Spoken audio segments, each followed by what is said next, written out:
సదస్సులారా, ఈ వ్యాసాశ్రమంలో, ఈ వేద విద్యాలయంలో ప్రస్తుతం మనం అధ్యయనం చేస్తున్న ఈ పాఠ్యాంశం ఓ జయగ్రంథం. ఈ జయగ్రంథం యొక్క శీర్షిక మేకింగ్ కాంటాక్ట్, ఉపశీర్షిక our soul remembers all of our life times. శీర్షిక, ఉపశీర్షిక ఇది.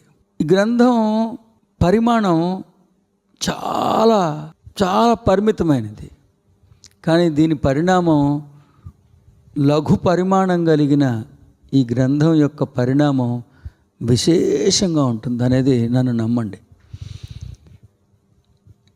మీ ఆలోచన సంవిధానం సమూలంగా మారిపోతుంది ఒకవేళ ఈ గ్రంథాన్ని ఒక్కటే అధ్యయనం చేసి తర్వాత మీ ప్రయాణం కొనసాగలేకపోయినా పెద్దగా నష్టమేం లేదు. ఎందుకంటే ఈ గ్రంథంలో మీరు సముపార్జించుకున్న జ్ఞానం మీరు పొందాల్సిన వాటన్నిటినీ ఆజ్ఞాపించి తన వద్దకు రప్పించుకునేంత మహత్తు కలిగిన గ్రంథం. ఏంటి గ్రంథం? మేకింగ్ కాంటాక్ట్ అంటే ఒకళ్ళతో అనుసంధానం అవ్వటం. ఎవరితో? సోల్తో. నీ హృదయాంతరంగంలో కొలువయ్యున్న ఆత్మ చైతన్యంతో అనుసంధానం అవ్వటం గ్రంథం యొక్క శీర్షిక. అంటే ఆత్మ సాక్షాత్కారం. అంటే ఈ గ్రంథం యొక్క శీర్షిక శివ సాక్షాత్కారం. అంటే అర్థం చేసుకోండి ఎంత విశేషమైన గ్రంథం. ఈ గ్రంథం యొక్క శీర్షికని ఆంధ్రీకరించుకోవాలంటే, అనువదించుకోవాలంటే, అందుబాటులోకి తెచ్చుకోవాలంటే మేకింగ్ కాంటాక్ట్. మేకింగ్ కాంటాక్ట్ ఎవరితో? నీ హృదయాంతరంగంలో అంతర్గర్భితంగా, అంతర్లీనంగా, అంతర్నిహితంగా నిక్షిప్తమైన నీ నిజతత్వమే ఉన్న ఆత్మ చైతన్యంతో అనుసంధానం అవ్వటం ఎలా? ఆయనతో ఏకీకృతం అవ్వటం ఎలా? ఆయన్ని సాక్షాత్కరింప చేసుకోవటం ఎలా? ఎవరైనా నీ హృదయాంతరంగంలో కొలువైన ఆత్మ చైతన్యంతో. ఆత్మ చైతన్యానికి సనాతన సాంప్రదాయంలో మరో పేరేంటి? నిష్కళ శివ, శివుడు. ఈ గ్రంథం యొక్క శీర్షికను మనం ఏమనుకోవచ్చు? ఆత్మ సాక్షాత్కారం, శివ సాక్షాత్కారం. కాబట్టి ఆ రెండు శీర్షికలు సాధకులు రాసుకోవాల్సిందిగా విజ్ఞప్తి. ఆత్మ సాక్షాత్కారం, శివ సాక్షాత్కారం. మన హృదయాంతరంగంలో కొలువై ఉన్న ఆత్మ చైతన్యంతో మనం అనుసంధానమై ఏకీకృతం అవ్వటం అనే శాస్త్రాన్ని, విద్యను నేర్పుతూ శీర్షికలోనే ఒక అద్భుతమైన సత్యాన్ని ఉపదేశించేశారు. ఇంకా ఈ గ్రంథం యొక్క, జయగ్రంథం యొక్క ఆవరణలోకి కూడా మనం ప్రవేశించాల. ప్రవేశమే ఎంత అద్భుతంగా ఉందో చూడండి. పరిచయమే పరవశం అన్న చందంగా ఉంది. ఇంకా ఆవరణలో తొలిమెట్టి కూడా ఎక్కలా, తొలి ద్వారం కూడా దాటలా. అద్భుతమైన విశేషమైన సుజ్ఞానాన్ని ఉపదేశించేశారు. ఏమని? Your soul remembers all of your lifetimes. ఏమన్నారు? మీ హృదయాంతరంగంలో కొలువై ఉన్న ఆత్మ చైతన్యం మీ జన్మలన్నిటి యొక్క సమగ్రమైన అవగాహనను కలిగి ఉన్నది. అసలు ఇంకా ఓపెన్ చేయకుండానే ఎంత విశేషమైన జ్ఞానాన్ని ఉపదేశించారు చూడండి. ఇంకా అట్ట దాటి లోపలికి వెళ్ళాలా, అట్టనే చెప్పేశారు. అంత జ్ఞానం ఎంత చూడండి. కవర్ పేజీలోనే ఎంత జ్ఞానం చెప్పేశారు చూడండి. ఏమని? మీ హృదయాంతరంగంలో కొలువై ఉన్న ఆత్మ చైతన్యం మీరు ఇప్పటిదాకా ఎన్ని వందల వేల జన్మలు ఎత్తారో అన్ని జన్మల యొక్క సమగ్రమైన, పరిపూర్ణమైన అవగాహనని కలిగి ఉన్నది అన్నప్పుడు ఇది మామూలు మనిషికి అలా అర్థమవుతుంది. కానీ శ్రీరామతనయుడిగా అతడి దర్శనంలోంచి జన్మనిచ్చినప్పుడు అతని దర్శనమే వారసత్వంగా పుణికిపుచ్చుకున్న నాకు ఏమర్థం అవుతుందంటే, నువ్వు మహాశూన్యం నుండి నీ ఆధ్యాత్మిక ప్రస్తావన మొదలుపెట్టావు కదా.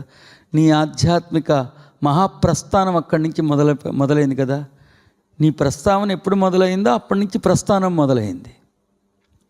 అప్పటి నుంచి జరిగిన ప్రతి ప్రయాణంలో నువ్వు చేసిన ప్రతి సాహసంలో నువ్వు పడిన ప్రతి ఇబ్బంది, నువ్వు ఎదుర్కొన్న ప్రతి కష్టం, ఆ సాహసంలో నువ్వు ఆవిష్కరించుకున్న ప్రతి సత్యం, దాన్ని అనుభవించినప్పుడు, అనుభూతి చెందుతున్నప్పుడు నువ్వు పొందిన ప్రజ్ఞ సమస్తము ఓంకారం నుండి, మహాశూన్యం నుండి నేటి వరకు నీ జన్మలో, జీవితంలో జరిగిన మలుపులన్నీ కూడా సవివరంగా ఆత్మచైతన్యంగా పిలువబడుతున్న నీ శాశ్వత స్మృతి పదంలో నిక్షిప్తమయ్యే ఉన్నది.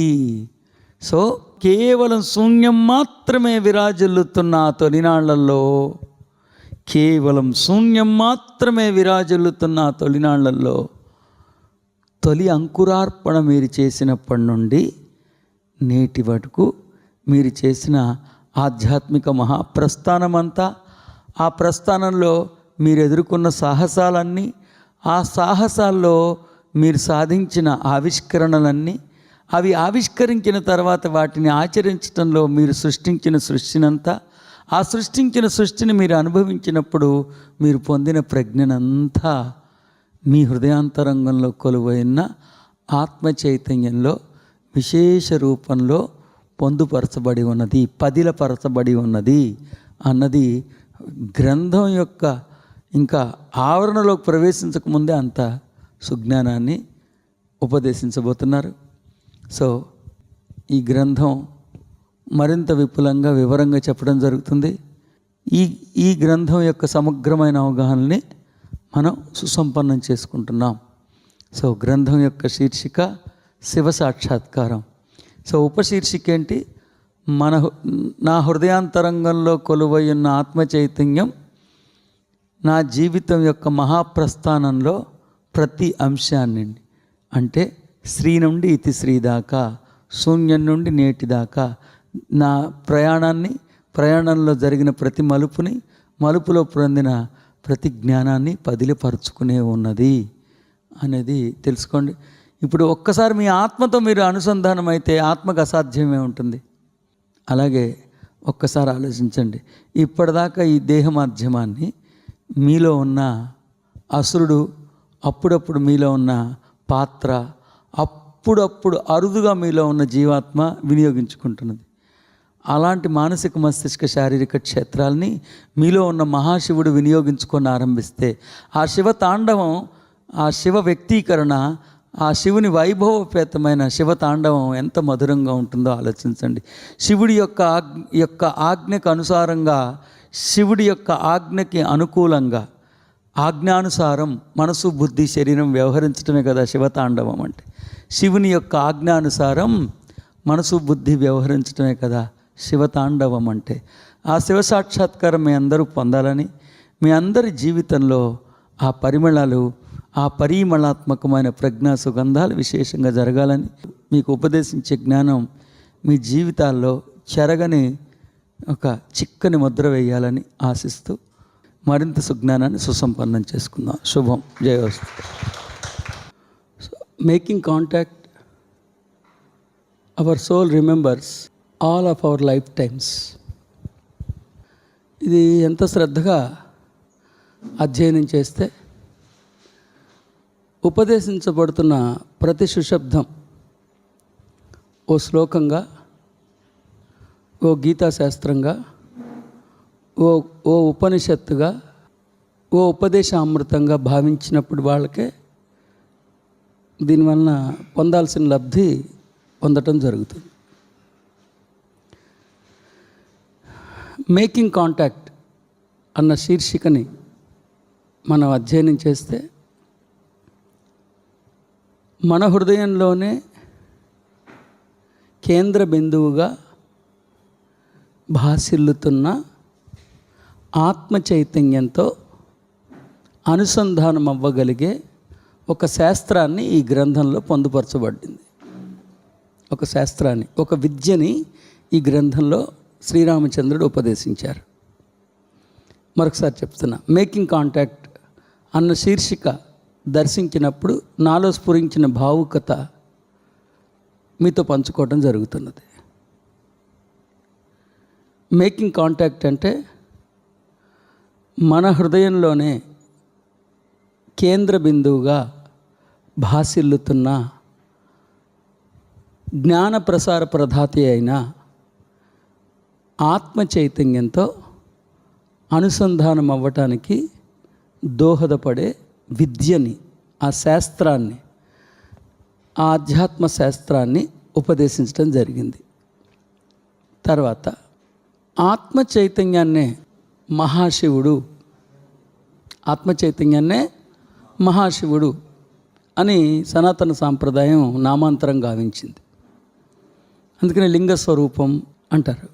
సో ఆత్మ చైతన్యంతో అనుసంధానం అవ్వటం అని చెప్తూనే ఇంకా గ్రంథం పుటల్లోకి ప్రవేశించకముందే సింహద్వారం వద్దే అనూహ్యమైన సత్యాన్ని ఉపదేశించారు. అనూహ్యమైన సత్యాన్ని, ఇప్పటిదాకా మనిషికి తెలియనటువంటి సత్యం అది. మనిషికి లేశమాత్రం కూడా తెలియనటువంటి ఒక అద్భుతమైన సత్యాన్ని శ్రీరాముడు ఉపదేశించారు. ఏమని? Our soul remembers all of our life times. ఆత్మ చైతన్యం ఒక శాశ్వత స్మృతి పదం. ఆత్మ చైతన్యం ఒక శాశ్వత స్మృతి పదం. ఆత్మ చైతన్యంలో మన అన్ని జన్మల యొక్క సమగ్రమైన అవగాహనని శాశ్వత రూపంలో భద్రపరచబడి ఉంటుంది. ఆత్మ చైతన్యం ఓ శాశ్వత స్మృతి పదం. ఆత్మ చైతన్యంలో మన అన్ని జన్మల యొక్క సమగ్రమైన అవగాహనలు నిక్షిప్తమై ఉంటాయి. ఇది ప్రకరణం యొక్క ప్రవేశంలో, ఆ ఆవరణలోకి ప్రవేశించకముందు మనం అర్థం చేసుకోవాల్సింది. ఆత్మ చైతన్యాన్ని మహాశివుడిగా సనాతన సాంప్రదాయం గుర్తించింది కాబట్టి, ఈ గ్రంథం ఆత్మతో అనుసంధానం చేస్తుంది కాబట్టి, ఈ గ్రంథాన్ని మనం శివ సాక్షాత్కారంగా, ఆత్మ సాక్షాత్కారంగా అభివర్ణించవచ్చు. See, the beautiful grandest master teacher Ramtha has taught us beautiful knowledge. The eloquence uttered by Ramtha in turn has transformed into so many scriptures. So the earth planet right now is blessed with so many beautiful teachings, so many beautiful scriptures taught by Ramtha. Now the earth planet has become more grander. Now the earth planet has become enlightened. Now the earth planet is successful in hosting the beautiful spiritual knowledge. One of the grandest teachings taught by the master teacher Ram is making contact. The title is Making Contact, and the subtitle happens to be Our Soul Remembers All of Our Lifetimes. So it is apparent that we are going to make contact with someone else. The title itself makes it very clear that yes, if you inculcate the true knowledge which is inherent in this scripture, makes us to have a beautiful contact with someone. Who is that someone? That someone is soul. That someone is consciousness. That soul which is always captivated in your heart. The soul which is always captivated in your heart. It is the soul which gives life to your embodiment. It is the soul which gives energy to your embodiment. It is the soul which gives sanctity to your embodiment. The soul is always impregnated, inherent, unexpressed, unexplored, which is a mystical phenomenon even for today's man. The soul which happens to be the giver of life, the giver of energy to human being. Irony is, still the soul is a mystical for today's advanced human being also. It has become a mystic. For scientists, it is a myth. For scientists, it's a myth. For human being, it is a mystic. So lot of confusions have occupied the human brain regarding the soul. The human brain is riddled with so many confusions. My dear aspirants, if you understand thoroughly the teachings taught by beautiful master teacher Ram in this scripture, I assure you, all your confusions get transformed into clarity. All your confusions, they get vanished, and you will feel the fragrance of clarity regarding soul. All the misconceptions, misunderstandings, they will be discarded from your beautiful thinking pattern. And you all know our saints, our scholarly beings, have termed soul as Shiva. They have begun to address soul as Shiva. Shiva itself is soul, soul itself is Shiva. So we are going to have a contact with Shiva means we are going to accomplish Shiva Sakshatkaram. We are going to have a contact with soul means we are going to have Atma Sakshatkaram. And one more thing is the subtitle, he begins to teach from the subtitle itself. He has begun to teach us because the subtitle itself is teaching us the grandest knowledge. And I assure you, so far no human being, no religion subject to corruption. No one has so far revealed this mystical phenomenon about soul. That soul is a memory in which all the details of our all incarnations have been encrypted, have been registered. So now you can understand, when you go through this knowledge, you will come into contact with soul. When you come into contact with soul, you have the comprehensive knowledge of your journey to the fullest extent. And one more clarification at this juncture, I'm just giving one more clarity. The clarity is,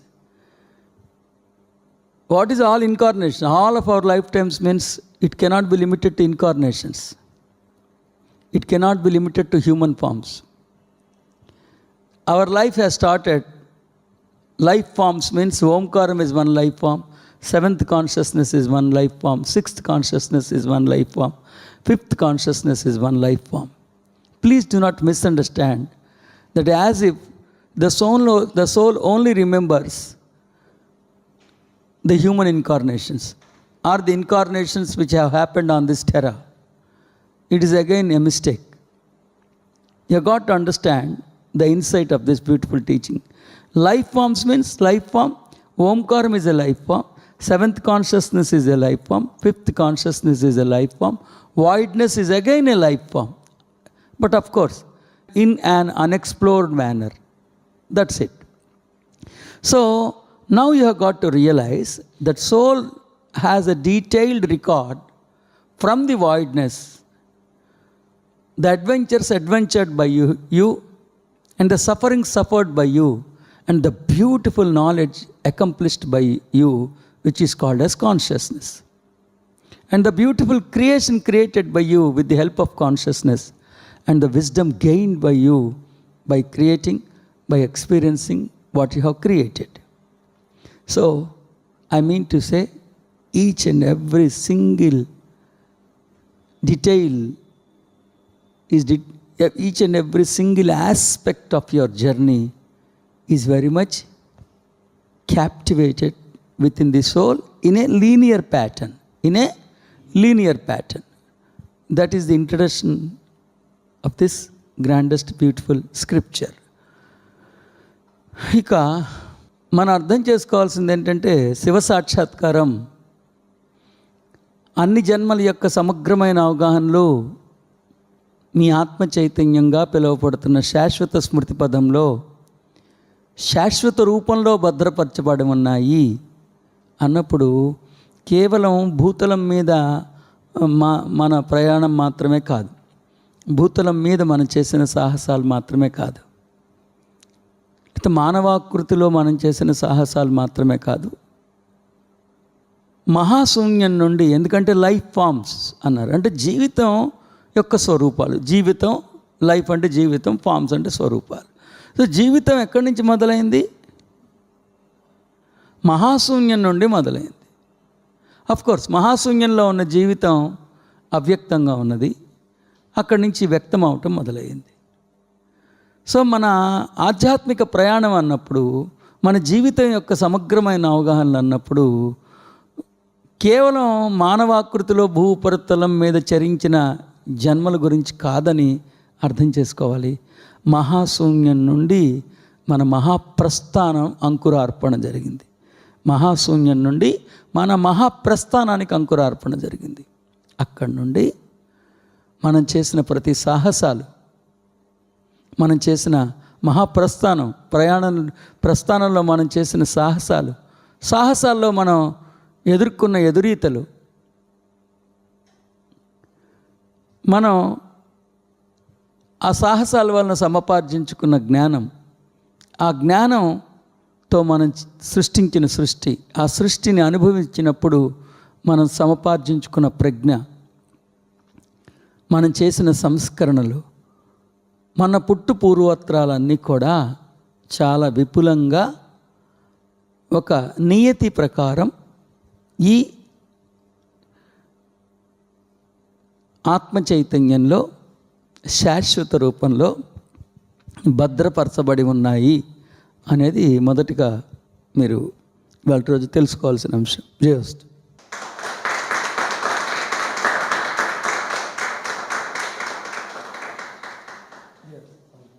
so ఉద్గ్రంథ పరిచయ పీఠిక ఇంత వైభవపేతంగా ఉన్నది. మరి ఈ గ్రంథం యొక్క సుగంధభరితమైన ప్రాంగణంలోకి ప్రవేశించే ప్రయత్నాన్ని చేద్దాం మీ జయధ్వానాల నడుమ.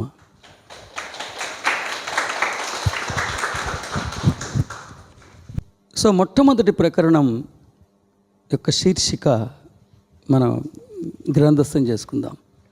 So our souls mission is the evolution of our genetics. ఇది ప్రకరణం యొక్క శీర్షిక. సో ఫస్ట్ మనం జాగ్రత్తగా అధ్యయనం చేయాలి. అంటే శ్రీరాముడు ముఖారవిందం నుండి ఉచ్చరింపబడిన ప్రతి సుశబ్దం నిగూఢమైన తత్వరహస్యాల్ని పొందుపరుచుకుని ఉంటుంది. ఆ నిగూఢమైన తత్వాన్ని సమపార్జించుకొని గంభీరమైన దర్శనాన్ని మనం పెంపొందించుకోవాల్సి ఉంటుంది. ఫస్ట్ ఇక్కడ అవర్ సోల్స్ మిషన్ అంటే మన ఆత్మ చైతన్యం ఏ ప్రక్రియ చేపట్టినా, అవర్ సోల్స్ మిషన్ అని ఉంది కదా, అవర్ సోల్స్ మిషన్,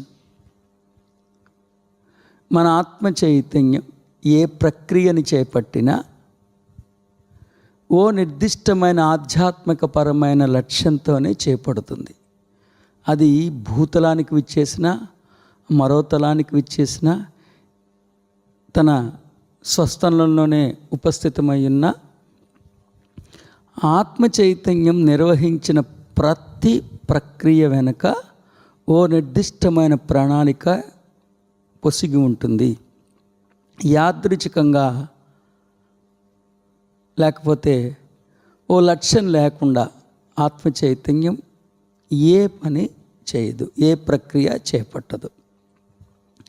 ఫస్ట్ రాసుకోండి, అవర్ సోల్స్ మిషన్ అన్నదానికి నా వివరణ. అవర్ సోల్స్ మిషన్ అన్నదానికి నా వివరణ. మహాశివుడిగా పిలువబడుతున్న ఆత్మ చైతన్యంగా పిలువబడుతున్న మహాశివుడు ఏ ప్రక్రియని చేపట్టినా ఖచ్చితంగా ఆ ప్రక్రియ వెనుక ఓ ఆధ్యాత్మిక లక్ష్యం నిక్షిప్తమయ్యే ఉండి తీరుతుంది. So our souls mission is the evolution of our genetics అనేది ఇప్పుడు మనం దర్శిస్తే, ఇక్కడ భూతలం దాకా వస్తే శరీరతత్వాన్ని శివతత్వంగా మలచగలిగే ఓ శిల్పి ఆత్మ చైతన్యం. సో శరీరతత్వాన్ని శివతత్వంగా మలచగలిగే ఓ శిల్పి ఆత్మ చైతన్యం. ఆ శిల్పి ఈ నిర్దిష్టమైన లక్ష్యంతోనే భూతలానికి విచ్చేశారు. ఇక్కడ ఏంటంటే ఇక్కడ దిగుతున్నాం. ఇక్కడ ఫస్ట్ టైం ఇది అన్నిటికీ అప్లికబుల్లేగా.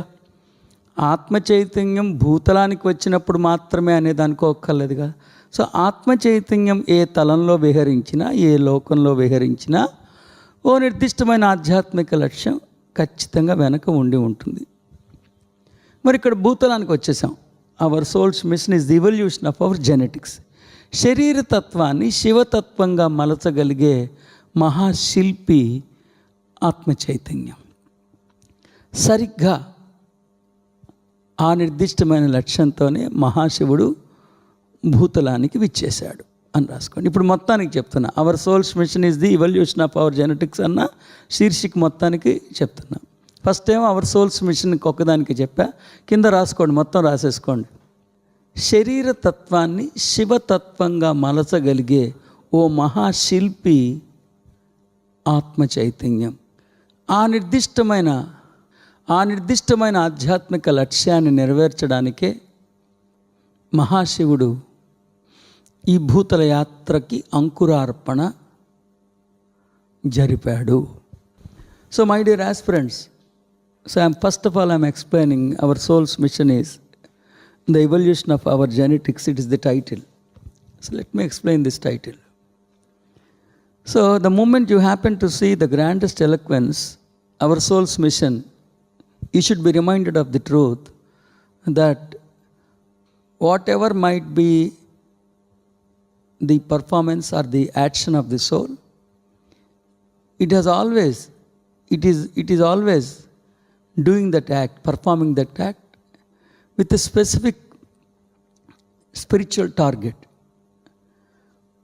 Only to accomplish a specific spiritual target, the soul is endeavoring. Every endeavor of soul is to accomplish a specific spiritual target. Just like that, the soul doesn't perform any deed. The soul doesn't perform any deed. That's it. And if you still go deeper into this sentence, our soul's mission is the evolution of our genetics. Our soul's mission is evolution of our genetics. Genetics in the sense, the thinking pattern of the lowest consciousness. Here, genetics should be rightly understood. It couldn't be misunderstood as if he is dealing with the embodiment. It couldn't be misunderstood as if it is dealing with the embodiment. Genetics should be rightly understood. From my point of view, the genetics is the thinking pattern of the Jivatma, specifically in the first, second, third consciousness. Genetics from my point of view is the thinking pattern of the Jivatma, especially in the first, second, third conscious levels. So, the purpose of visit of soul to this beautiful terra, wearing an embodiment, is to find out a beautiful thinking pattern which suits to mirror the grandness of Paramatma in this lowest frequency. Again, I repeat, my dear aspirants, genetics from my point of view, it appears like this. Genetics cannot be limited to embodiment. Genetics should be rightly understood as the thinking pattern of the Jivatma. The soul is in pursuit of a thinking pattern which reflects, which can truly mirror the Paramatma, especially in the lowest frequency.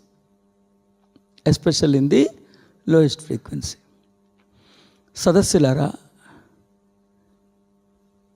శరీరతత్వం అనే పదాన్ని కేవలం పాంచభౌతిక శరీరంగా అపార్థం చేసుకునే తప్పు చేయొద్దు. ఎందుకంటే శరీరానికి ఒక అస్తిత్వం లేదు. కానీ ఇక్కడ శరీర తత్వం అనేటప్పటికీ శరీరం మనం అనుకునే శరీరం ఎప్పుడు అవసరం ఏర్పడుతుంది? అత్యల్ప ప్రకంపన వేగ ప్రకంపనాల్లోకి ఆత్మ చైతన్యం ప్రవేశించినప్పుడు ఈ శరీరం కావాల్సి వస్తుంది. సో ఇక్కడ శరీరం అనేటప్పటికి లోయెస్ట్ ఫ్రీక్వెన్సీ. సో లోయెస్ట్ ఫ్రీక్వెన్సీని ఇవాల్వ్ చేయటం ఏంటి అంటే హయ్యెస్ట్ ఫ్రీక్వెన్సీని లోయెస్ట్ ఫ్రీక్వెన్సీలో సైతం రిఫ్లెక్ట్ చేయగలిగే థింకింగ్ ప్యాటర్న్ కోసం తను ఎదుగుతూ ఉంది. డెఫినెట్గా హయ్యెస్ట్ ఫ్రీక్వెన్సీని లోయెస్ట్ ఫ్రీక్వెన్సీలో రిఫ్లెక్ట్ చేయగలిగే ఒక థింకింగ్ ప్యాటర్న్ కోసం it's in pursuit of a thinking pattern which can reflect the higher consciousness in the lowest frequency also. So the very purpose of soul visiting this terra is to accomplish a spiritual purpose, and the spiritual purpose is to evolve the genetics. Evolution of the genetics should be rightly understood as it is searching for a thinking pattern which can truly mirror, reflect the higher consciousness in the lower frequency. That's it. Jayostu.